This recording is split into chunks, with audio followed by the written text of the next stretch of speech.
Hi guys, it's Bridget. Welcome back to my channel. If you're new here, definitely remember to hit that subscribe button so you can stay up to date on all of the content that I post. Also, be sure to follow me on Instagram and Goodreads. I will put links to those down in the description below. Today's video is going to be my top 10 books of 2020. I didn't even realize how many wonderful books I read until I went through my list and had to narrow it down to 10. There were so many good ones, but these are the ones that I think really stood out to me. So before we dive into this list, I did want to mention that these books were not necessarily written in 2020, but they were ones that I read in 2020. Also, I am not going through these in like a ranking order. Mostly they're just going to be a general order that I read them. The first book that really stood out to me as one of my favorite reads of 2020 was Outlander and the Outlander series in general. At this point, I feel like I have just always known and loved this story, but I only started reading them in January of last year.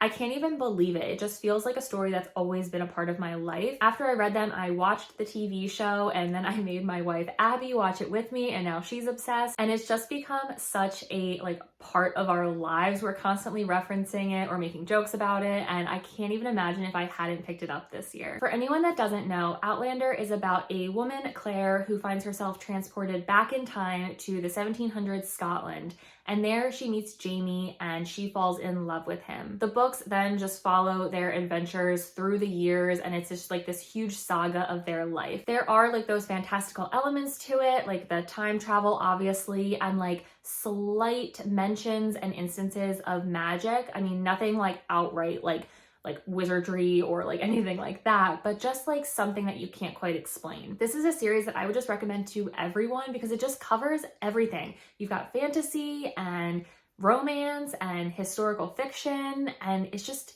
wonderful. I love these books. The next book or a series that was one of my favorites this year was All Systems Red by Martha Wells, and this is the Murderbot Diaries. I have talked about this series so often on my channel, and it's because they're just so fun. It's just a series that I went into with zero expectations, and I didn't even really think that I would like them that much, and I ended up really loving them. This series is about an android security unit that calls itself Murderbot, and they have disabled their governor module, which allows them to be independent without anyone knowing. Murderbot is introverted and sarcastic and just like really wants everyone to leave them alone, and because of those personality traits, they are just so relatable and just hilarious to read about. After the first book, All Systems Red, I ended up reading all of the other ones in the series, and they are all just as fun. Although All Systems Red does hold like a special place in my heart as the first one when it was all still kind of new and unexpected. The next book that made my top 10 list is one that I actually have never talked about on this channel before, and that is The Absolutist by John Boyne. This is a historical fiction about a young man who has recently returned from fighting on the front lines during World War I. Tristan, who is our main character, is visiting the sister of one of the men that he fought alongside of during the war, who he shared a really close bond with. And he has a really deep secret that he is trying to build up the courage to reveal to her. The first reason that I loved this book so much was that I just love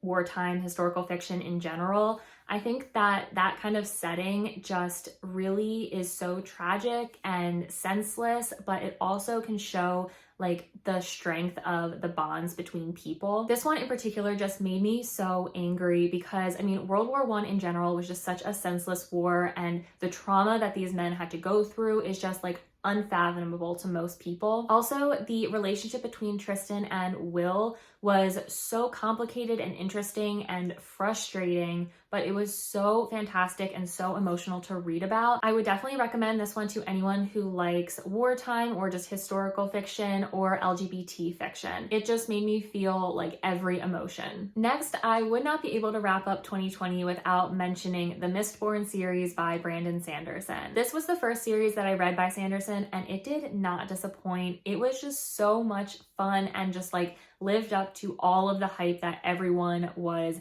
giving it. I actually read the first one in 2019, but I did finish out the main series in 2020, and I just love them. I mean, they are epic and easy to read and so creative and original, but really I'm not going to spend that much time talking about these books in this video because I have already raved about them multiple times on this channel. Just know that they are definitely one of my favorites of 2020. The next book that made my top 10 list was Dark Matter by Blake Crouch.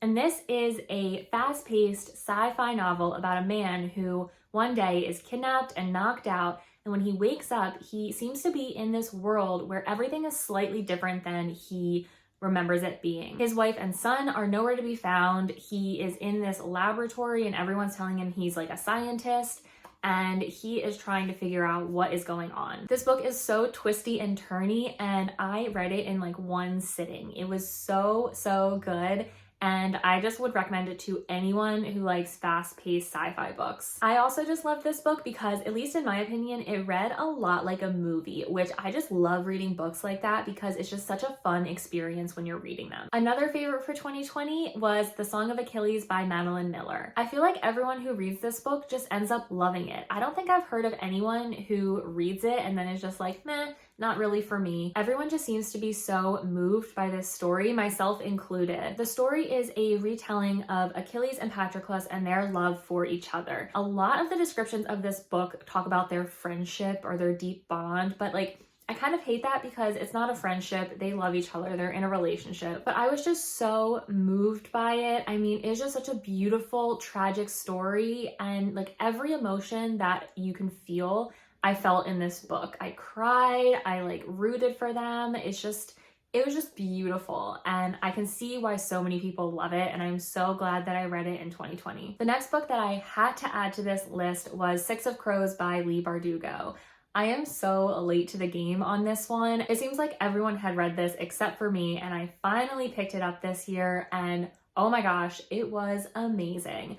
Like 100% worth all of the hype that it gets. I just loved every second of it. This is about a group of thieves or like gang members who are trying to pull off the heist of their life, and the book kind of jumps between each person's perspective. And it just all works so well. The characters are all so interesting and so much fun to read about. There was no perspective that I was like, can we please move on from this? I mean, mostly. I mean, obviously there were ones that I liked better than the others, but in general, it was just wonderful, and I wish I could read it for the first time again. I haven't read a book like that in so long, where like all I could think about was picking it up again and figuring out where the story was going because I was so invested. So obviously this one made my top 10 list, and I am like so ready for the Netflix show. I'm just really hoping that it lives up to expectations because right now there is so much hype for it, and I just cannot wait till April. Next is a book that seems to be on everyone's best of 2020 list, and that is The Invisible Life of Addie LaRue by V.E. Schwab. It's no secret that I love V.E. Schwab. Everything I've read of hers, I just adore. I think she is a fantastic storyteller. She is a great writer, and her books are just so much fun to read. Addie LaRue was no different, but it was really different than her other books. It's the story of a girl living in France, and I forget if it's the 17 or the 1800s, but anyway, it's like a couple hundred years ago, and she ends up making a deal with the devil to live forever. But one of the conditions of this deal is that she cannot be remembered by anyone or leave a mark on the world. So like if she turns a corner, the person that she was talking to before will not remember she ever existed.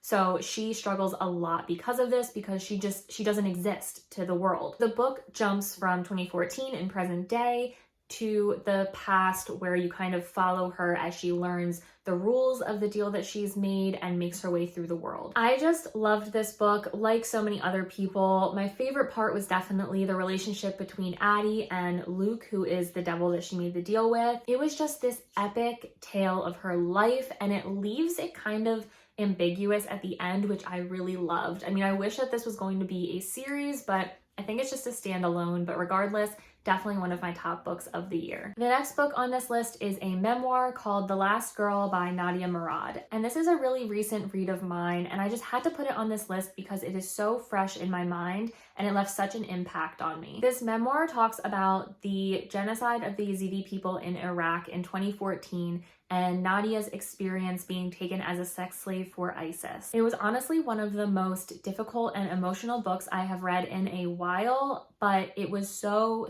important to hear this story. It was something that I actually didn't know anything about, which is just horrible that this could happen in today's world and you not know about it. So I am so glad that I found this memoir and I read it, because however difficult it was to read, the strength that it took to tell this story immediately put it in my top 10 of the year. I cannot recommend this book enough to everyone. It was a quick read, but it was so powerful. All right, so we are almost through. The last book that I added to my top 10 of 2020 was Words of Radiance by Brandon Sanderson. And this is the second book in the Stormlight Archive. I read the first book of this series, The Way of Kings, earlier this year, and I liked it. I thought it was a fantastic epic fantasy, but I didn't love it the way that I thought I was going to. Everyone just raves about this series so much, and I honestly kind of didn't really see what all the hype was about after I read the first one. I know I feel like that's like blasphemy in the fantasy community, but I read the second one and my mind was just blown.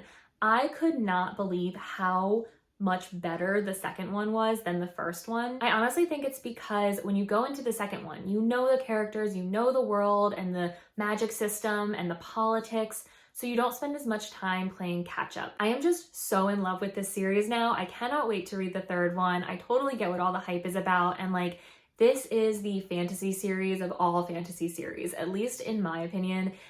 I just think it's a work of genius. And honestly, it's like the best way to kind of end 2020 on such a high note. I'm so glad that I fit it in for December. And I know that just because of this series alone, 2021 is going to be a great reading year. So there you have it. Those are my top 10 books of 2020. Honestly, I'm like a little bit short of breath from raving about these books for so long. So hopefully you guys enjoyed this. Let me know what your top books were in the comments. I would love to see if I have read them or if they're ones that I should add to my own reading list. And as I mentioned before at the beginning of this video, please remember to like and subscribe and find me over on Goodreads and Instagram. As I said, I'll put links to all of those down in the description below. Otherwise, I will see all of you in my next video.